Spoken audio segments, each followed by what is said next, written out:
कहानी की शुरुआत में हम समंदर के बीच एक लड़की को अपनी जान बचाने के लिए तैरते हुए देखते हैं। कई मुश्किलों का सामना करने के बाद वो किसी तरह एक सुनसान आइलैंड तक पहुंच जाती है। उसका नाम जेनिफर है और उसकी हालत देखकर साफ समझ आ रहा था कि उसके साथ कुछ बहुत बड़ा हादसा हुआ है। लेकिन आखिर ऐसा क्या हुआ कि वो इस वीरान आइलैंड पर अकेली पहुंच गई? यही जानने के लिए कहानी हमें कुछ दिन पीछे ले जाती है। फ्लैशबैक में हम 4 लोगों को देखते हैं जो समंदर की एक शानदार ट्रिप पर निकलने वाले हैं। इनमें जेनिफर, उसका बेहद अमीर और घमंडी पति जैक और उनके दोस्त बिल और गेल शामिल हैं। जैसे ही सभी लोग प्राइवेट यॉट पर पहुंचते हैं, कैप्टन उनका स्वागत करता है। वहीं हमारी मुलाकात मैनुअल से होती है, जिसका काम इस पूरी ट्रिप के दौरान सभी मेहमानों की देखभाल करना था। लेकिन ट्रिप शुरू होने से पहले ही एक बड़ा हंगामा खड़ा हो जाता है। तभी वहां मारिया नाम की लड़की पहुंचती है और गुस्से में मैनुअल से कहती है कि वो उसके बच्चे की मां बनने वाली है और अब उसे शादी करनी ही पड़ेगी।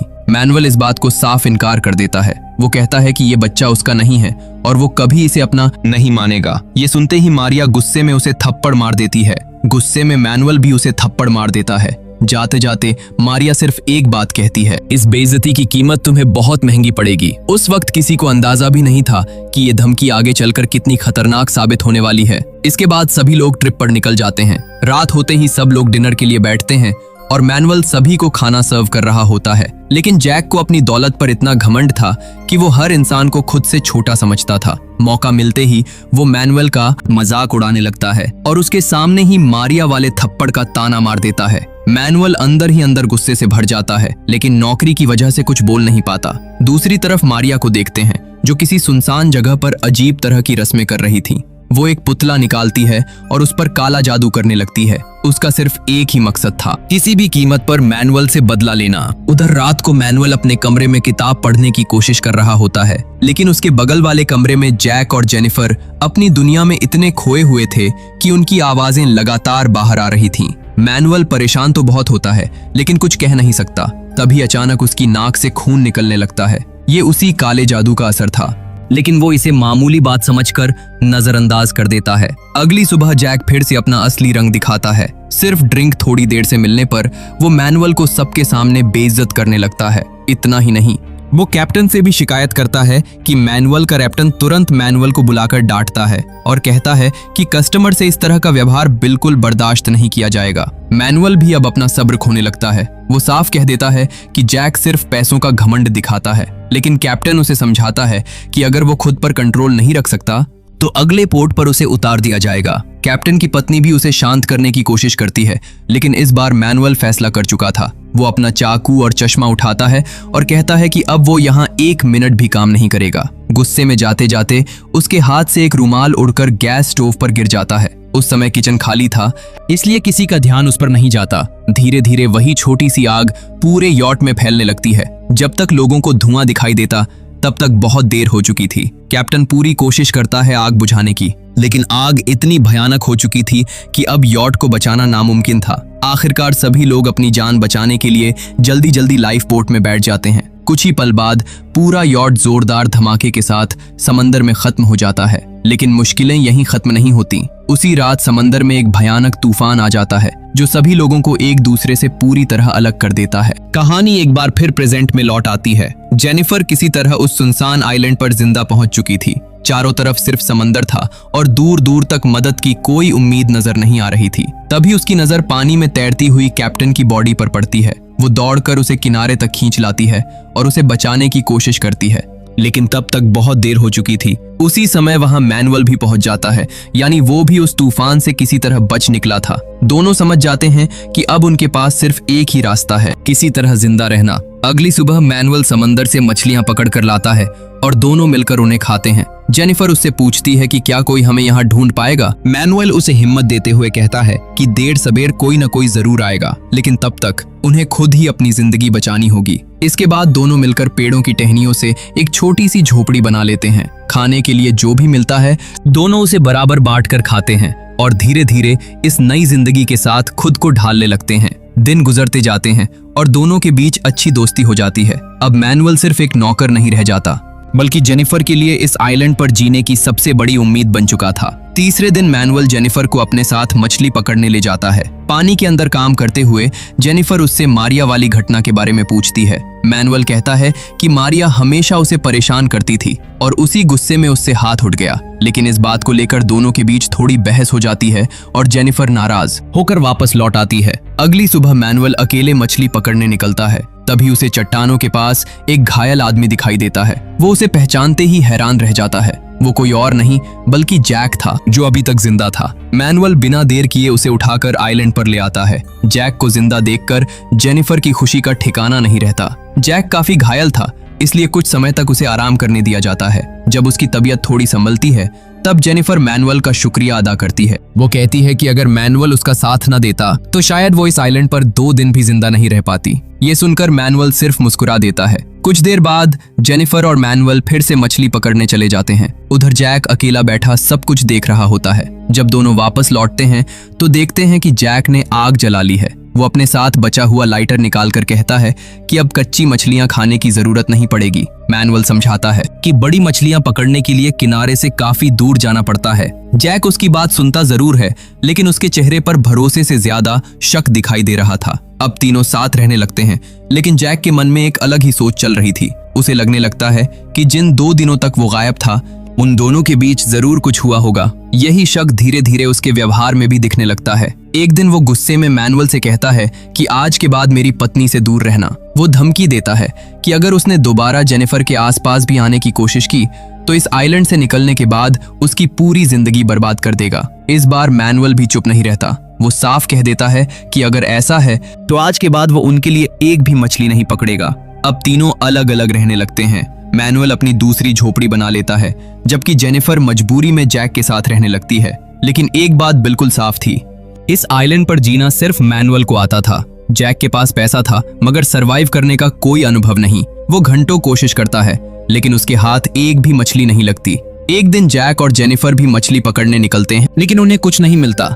वहीं दूसरी तरफ मैनुअल चट्टानों के पास से 2 बड़ी मछलियां पकड़ लाता है। इधर जेनिफर भूख से परेशान होकर एक समुद्री स्नेल खाने की कोशिश करती है। तभी मैनुअल उसे देख लेता है। उसे जेनिफर पर तरस आ जाता है। वह अपनी पकड़ी हुई मछली उसके सामने रख देता है और कहता है कि वह आराम से खा ले। जैक को इस बारे में कभी पता नहीं चलेगा। पहले तो जेनिफर मना करती है, लेकिन आखिरकार भूख के आगे हार मान जाती है। दोनों साथ बैठकर खाना खाते हैं। इसी दौरान मैनुअल हल्के फुल्के अंदाज में उससे फ्लर्ट करता है। वो कहता है कि पहली बार से ही उसे जेनिफर बहुत पसंद थी और उसे आज तक समझ नहीं आया कि उसने जैक जैसे आदमी से शादी क्यों की। जेनिफर मुस्कुराते हुए कहती है कि ये बहुत लंबी कहानी है। जाते जाते वो मैनुअल के गाल पर एक किस कर देती है। बस यहीं से मैनुअल के दिल में जेनिफर के लिए एक नई भावना जन्म लेने लगती है। दूसरी तरफ जैक काफी कोशिशों के बाद कुछ पीले रंग की मछलियां पकड़कर वापस आता है। उसे लगता है कि आखिरकार उसने अपने खाने का इंतजाम कर लिया है, इसलिए वो जेनिफर के साथ उन्हें पकाने की तैयारी करने लगता है।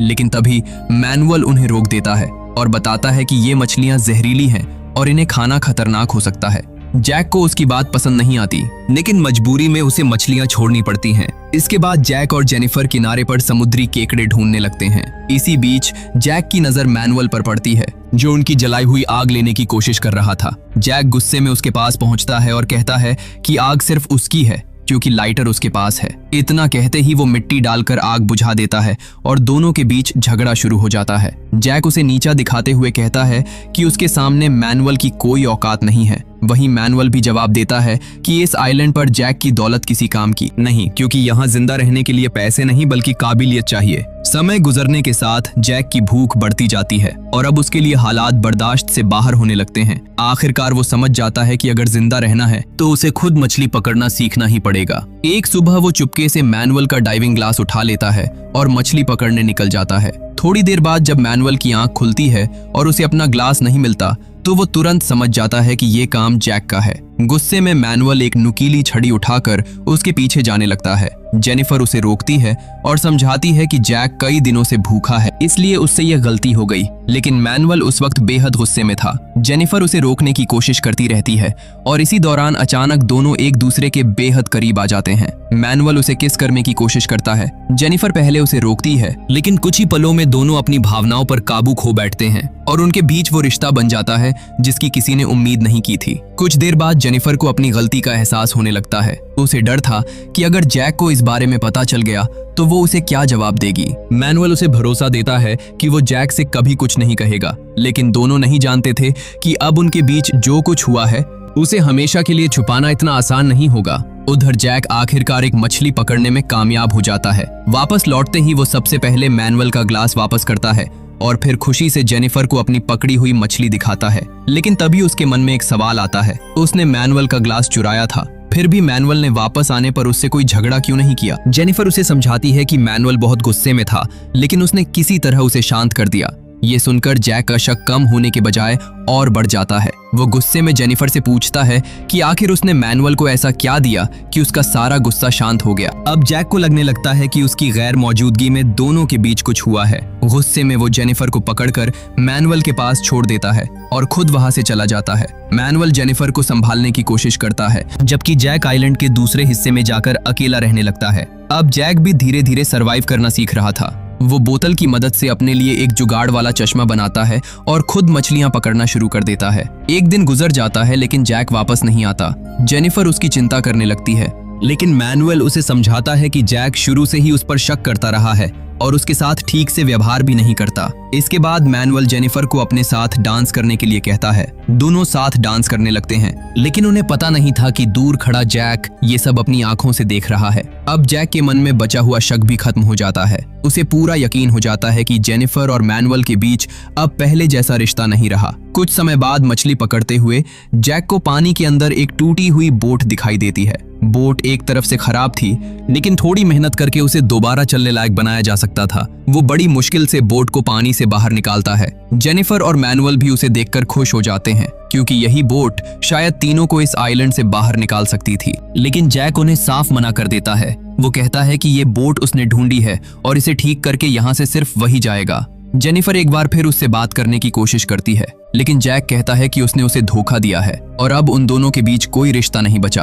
वो साफ कर देता है कि बोट ठीक होते ही वो अकेला यहाँ से निकल जाएगा। दोनों फैसला करते हैं कि जैक के निकलने से पहले मौका मिलते ही वे उसकी बोट लेकर भाग जाएंगे। बाद में पानी में तैरते हुए भी दोनों इसी प्लान के बारे में बात करते हैं, लेकिन उनकी ये बातचीत जैक चुपके से सुन लेता है। अब उसे पहले से पता था कि बोट तैयार होते ही दोनों उसे चुराने की कोशिश जरूर करेंगे।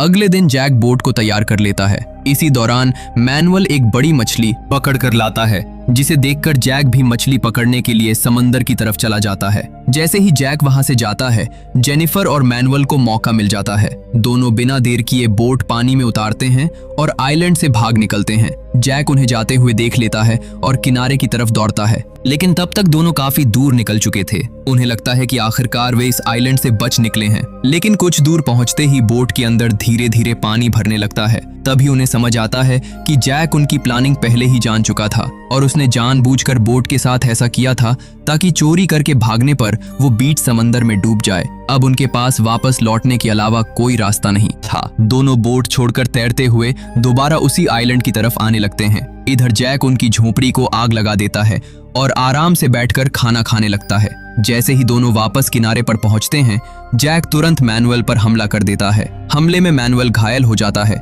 लेकिन किसी तरह वहां से बचकर निकल जाता है। जेनिफर उसे बचाने की कोशिश करती है, लेकिन अब जैक का गुस्सा पूरी तरह बेकाबू हो चुका था। रात होते ही जैक जेनिफर को बांध देता है और मैनुअल को मारने के लिए छड़ी के आगे चाकू लगाकर एक नुकीला हथियार तैयार करता है। जेनिफर कुछ नहीं कर सकती थी, लेकिन तभी मैनुअल वापस आता है और बिना देर किए जैक पर हमला कर देता है। दोनों के बीच जबरदस्त लड़ाई शुरू हो जाती है। इसी मौके का फायदा उठाकर जेनिफर खुद को छुड़ा लेती है और फिर वो मैनुअल के साथ वहां से भाग निकलती है। अगले दिन तक मैनुअल की हालत काफी खराब हो चुकी थी, क्योंकि वो पहले से घायल था। वहीं दूसरी तरफ मारिया अब भी अपना काला जादू पूरा करने में लगी हुई थी। जैक भी हार मानने वाला नहीं था। वो दोनों को ढूंढते हुए उनका पीछा करता रहता है, जिसके बाद मैनुअल और जेनिफर जान बचाने के लिए एक पेड़ पर छिप जाते हैं। लेकिन जैक उन्हें ढूंढते ढूंढते वहां भी पहुंच जाता है। जैसे ही उसकी नजर मैनुअल पर पड़ती है, वो अपना भाला उसकी तरफ फेंक देता है। मैनुअल पेड़ से नीचे गिर जाता है। जैक उसके पास पहुंचता है और अब उसे खत्म करने ही वाला था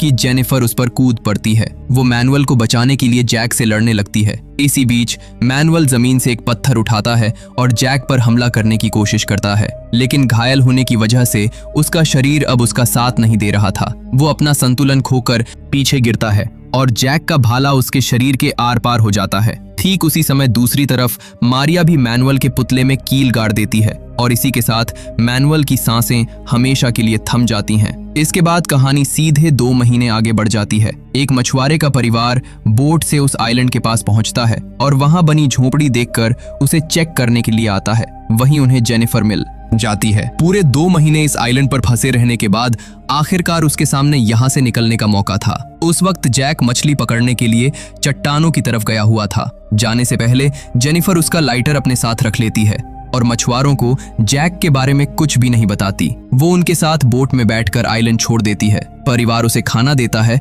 और भरोसा दिलाता है कि अब वो पूरी तरह सुरक्षित है। दूसरी तरफ जैक चट्टानों से बोट को देखकर खुश हो जाता है। वो जोर जोर से आवाज लगाकर उन्हें रोकने की कोशिश करता है, लेकिन तब तक बहुत देर हो चुकी थी। किसी को उसकी आवाज सुनाई नहीं देती और बोट लगातार उससे दूर होती चली जाती है। जेनिफर उसका लाइटर भी अपने साथ ले गई थी, इसलिए अब उसके पास आग जलाने का सहारा भी नहीं बचा था। जिस जैक को कभी लगता था कि पैसे और ताकत के दम पर वो किसी को भी अपने सामने झुका सकता है, आखिर में वही जैक उस सुनसान आइलैंड पर अकेला रह जाता है। और दूसरी तरफ जेनिफर आखिरकार उस आइलैंड और वहां गुजरे उन खतरनाक दिनों को पीछे छोड़कर वहां से निकल जाती है। इसी के साथ इस कहानी का यहीं पर अंत हो जाता है। तो दोस्तों, इसी के साथ हमारी आज की कहानी खत्म होती है। अगर आपको ये कहानी और इसे बताने का हमारा तरीका पसंद आया हो तो वीडियो को लाइक जरूर कर दीजिए और कमेंट करके बताइए कि इस पूरी कहानी में आपको सबसे ज्यादा दिलचस्प मोड़ कौन सा लगा। और अगर आपको ऐसी ही सर्वाइवल, थ्रिलर और दिलचस्प फिल्मों की कहानियां देखना पसंद है तो चैनल को सब्सक्राइब करना मत भूलिए। मिलते हैं बहुत जल्द एक और नई और जबरदस्त कहानी के साथ। तब तक अपना ख्याल रखिए। धन्यवाद।